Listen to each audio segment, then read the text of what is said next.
Hello guys, let's go into the prediction for Tuesday's game. Yeah, tomorrow's game. MI versus RCB at Wankhede.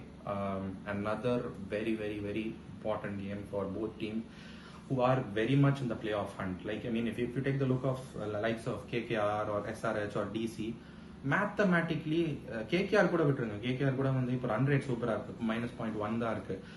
SRHDC வந்து run ரேட்டும் பேடா இருக்கு, பாயிண்ட்ஸும் பெருசா, ஐ மீன் 2 points less than the current the playoff contenders சொல்லலாம். MIDC are right in the middle of the table. So they are like, என்ன சொல்றது, ஒரு win பண்ணா உள்ள போந்துடலாம் அப்படின்ற மாதிரி சிச்சுவேஷன்ல இருக்காங்க. Weekend both of them played on a Saturday. MI played against CSK, RCB played against DC. Both faced crushing defeats in both the games, completely outplayed in that game. Two different pitches, to be honest. Against CSK it was rather turning or rather slow wicket, but again, see, when CSK batted they didn't really struggle, so you cannot talk too much about the wicket. Also, you can say it was fairly poor batting by MI rather, because they lost 3 quick wickets in the power play. Rohit Sharma's woeful form continues.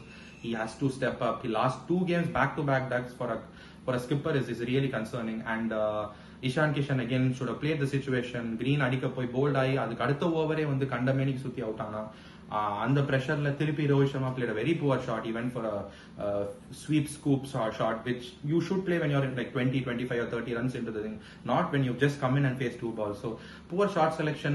They already got off on a back foot, and then they couldn't take too many risks, couldn't play too freely, could only manage to score 139 in the end, which CSK chased on pretty comfortably. Silver lining is, you can say, that Nehal Vadera looks like a good find for MI in the middle order. He seems like a very reliable batter. He promoted himself in that game and he played a very good knock. But apart from that, Madhwal looks like a good find for MI.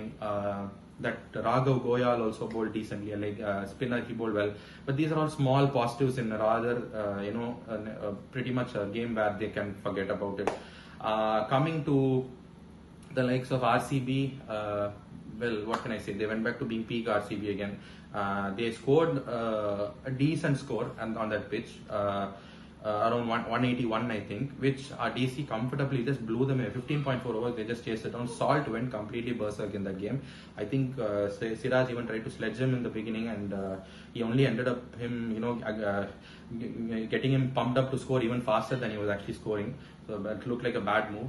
And I feel, I know I'm going to get a lot of slack for this. I feel that maybe Kohli's strike rate in that game kind of cost them the game. Not completely, but if he had scored at a little faster pace, maybe they could have gone 190, 195 or even 200. But again, the DC scored it in 15 overs. It wouldn't have made a difference in Solana. But if the target was 200, I think psychologically DC would have been a little more conservative. It would have been playing their minds a little more in Solana.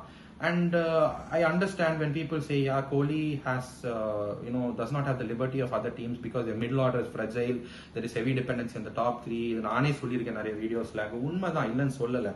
But அந்த மேட்ச்ல பாத்தீங்கன்னா Lomror was scoring at almost 200 strike rate. In that particular match, he was playing really well. He was finding his feet really well.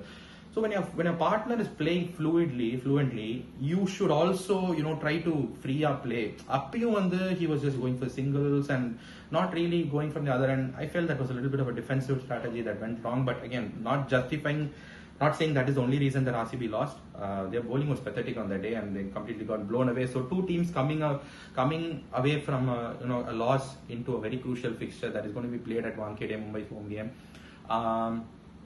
Who is going to come out in this game victorious? I think toss will play a very vital role in this game.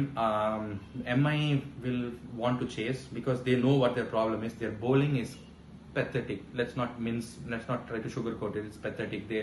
Their death bowling has been completely taken to shreds in the last few games. They've not been able to restrict any team below 200 in the last 4 games.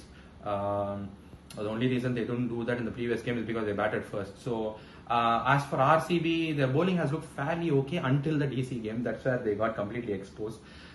But again, like I said, it's on paper at least, barring the DC game, RCB has a heavy dependency on Faf du Plessis, Kohli and Maxwell. Again, I don't want to sound like a broken record, but that is a fact. So how do I put this? Who will go? Again, no key matchup for this game because it's very similar to the previous preview. This is going to be a belter of a pitch. Wankhede has been one of the run-fest stadiums apart from the likes of Chinnasamy and Eden Gardens and Mohali, this is another stadium where we have seen hell a lot of runs and runs and runs and more runs. So what are the strengths? Mumbai is what they lack in the bowling, they have in the batting. They bat really deep and they have batters who can absolutely take the game away from the opponent. One batter who I will feel is most important for the game, obviously Surya Kumar Yadav. He is the linchpin in that batting lineup. If he gets set and if he scores a very quick 550-60, MI is winning that game. No two ways about it. And a big miss, sorry, I forgot to mention, the big miss for MI in the previous game against CSK was Tilak Verma, who has also been very consistent for MI. His position has actually changed because of Cameron Green promoting himself to number 3. He didn't play against CSK because I heard that he had a niggle. I don't know how far that's true. If he doesn't play against RCB because of the niggle, it's going to be a huge blow for MI as well. But let's hope that he is able to play that game. And one player that I would want to see MI play in the lineup is, because they played only 3 foreign players in the likes of Cam Green, Archer and David, they still have a slot for one more foreign player. It might sound a little harsh, but I know the likes of Nehal Vadera played a very good knock against CSK, but I would play Brevis one game, Deval Brevis against RCB instead of Nehal Vadera, because Brevis is again a kind of a player who can float up the order. He can play number 3. He can even open the innings if needed. Considering Rohit Sharma's form, he can open if needed. So he could add that firepower. And he's a young kid. He's been likened. His nickname is Baby AB. We've seen what he's capable of. His shot selection is very good. So அவனுக்கு ஒரு நல்ல எக்ஸ்பீரியன்ஸா இருக்கும்னு தோணுது. But I'm not expecting them to go with it. Let's be realistic. I don't think MI will change because Vadera has had a good impact. But yeah, so coming to my prediction for the day. It's not a. Let me put it this way: if MI chase, I'm expecting MI to win. If MI bats first and scores anything below 200, then I will back RCB to win, because I feel RCB psychologically will be in a position to chase down 180, 190, 195 also. But if MI scores something surplus of 200 after batting first.